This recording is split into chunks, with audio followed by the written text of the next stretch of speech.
What's up? Today I'm going to be teaching you.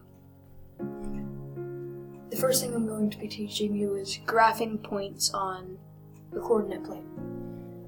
If you come to coordinate plane, it has a y-axis and an x-axis.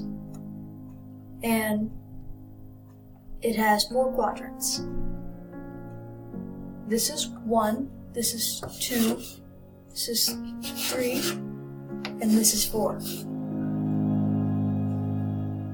If I go 4 into the first quadrant, that'll bring me to 4, and then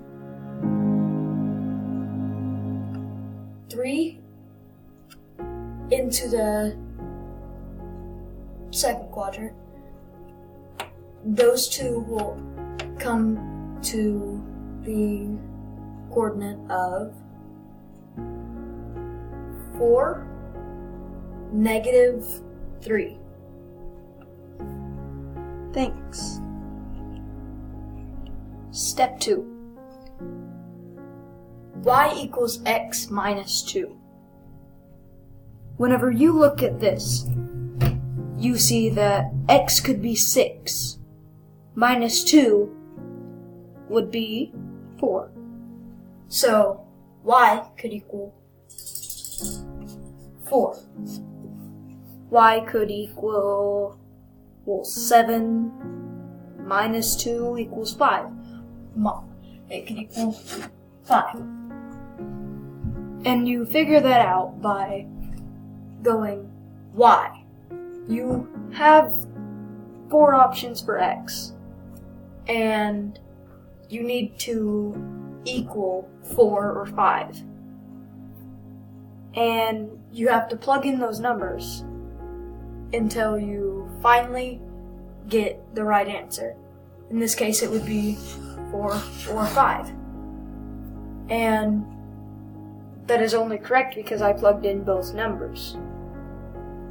See, if I would plug in 2 for x minus 2, and I needed 5, it would go to 0, and that would be wrong. So you have to plug in the numbers that you are given. If you do not plug in the numbers that you are given, you will fail. If you look at this line right here, it goes straight through the center.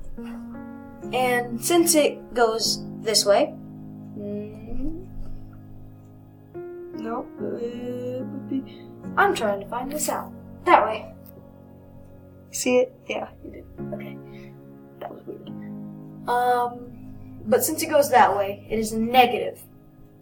Because I think of it as, here's your slide, and you slide down the slide, which is a negative. If it was going this way, you'd still slide down the slide, but you slide into the water. I think of bubbling lava here, and water here. But it's weird how I remember it, but you slide into the water, or you slide into the bubbling lava, which the bubbling lava is negative, and you know. But the slope of this line is found by doing rise. The slope is s, and that equals rise over run. So the rise in this situation would be -4 to +2, and that would be a 6. Rise of 6. And rise over run, so the run of, that's 2, that's 4, so it's also 6. So 6 divided by 6 equals 1. So your rise would be -1. See you later, alligator. But that's all I have for today. And if you want more, well, give me another assignment because, you're my teacher. So, see ya.